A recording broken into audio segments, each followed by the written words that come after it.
Shalom. Hari ini juga kita akan renungkan tentang kisah Yesus. Teks hari ini Markus pasal 14 dan Yohanes pasal 13.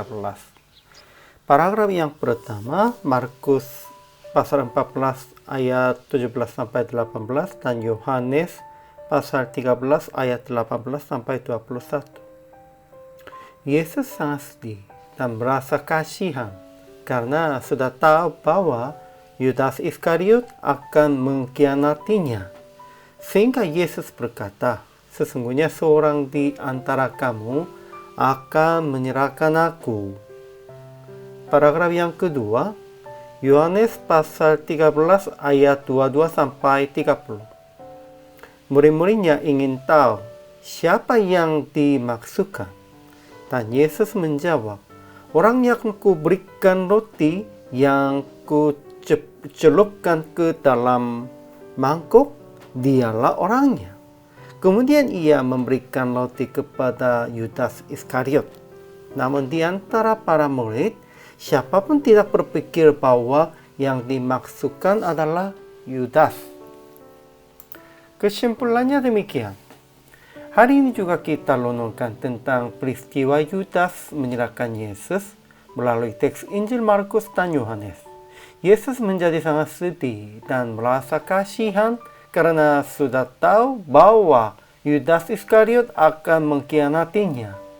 Ketika Yesus berkata tentang hal itu, murid-murid Yesus memandang satu sama lain dengan sangat heran. Dan mereka ingin tahu siapa yang dimaksudkan. Yesus menjawab, orang yang kuberikan roti yang kucelupkan ke dalam mangkok, dialah orangnya. Kemudian Yesus memberikan roti kepada Yudas Iskariot, dan dia langsung keluar untuk mengkhianati Yesus. Namun di antara para murid, siapapun tidak berpikir bahwa Yudas yang akan mengkhianati, walaupun Yesus telah mengatakannya dengan jelas. Memang mata mereka telah ditutup. Ajaran tentang Allah dan Yesus. Pertama, Yesus sangat sedih karena Yudas Iskariot akan berbuat pengkhianatan dan ingin memberi kesempatan untuk bertobat. Karena Yesus Kristus terbuka di hadapan murid-muridnya. Kedua, ia berkata, sesungguhnya barang siapa menerima orang yang kuutus, ia menerima aku.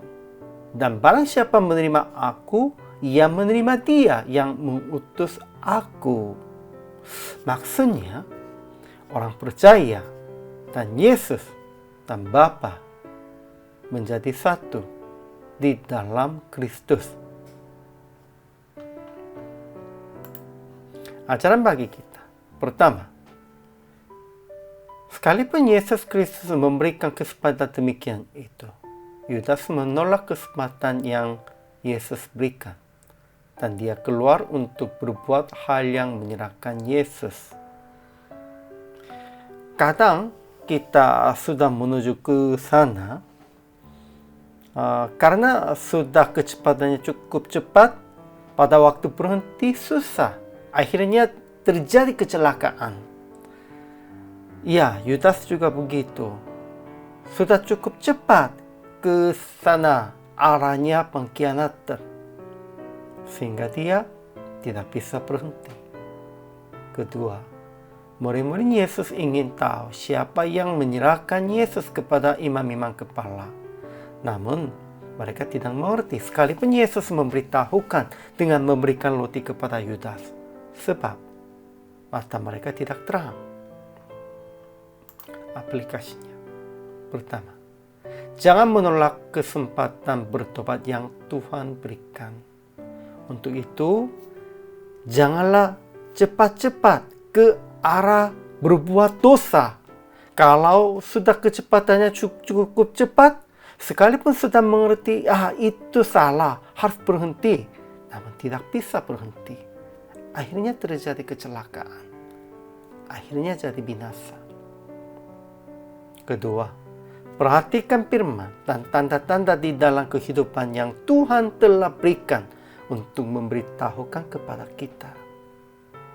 Sekalipun Tuhan sudah berikan firman, berikan tanda-tanda, banyak orangnya tidak mengerti, sepertinya murid-murid Yesus.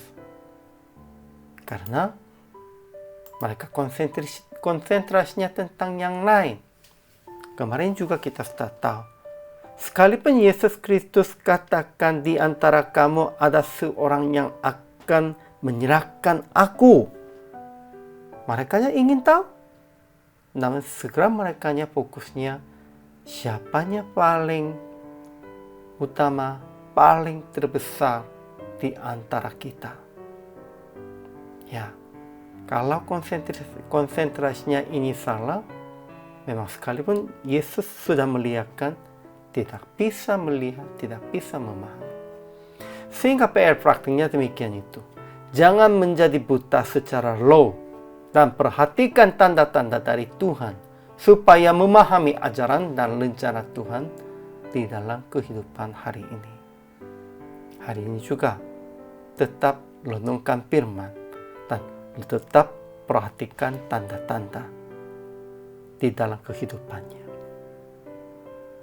Tuhan pasti akan memberitakan. Selamat melayani. Tuhan memberkatimu.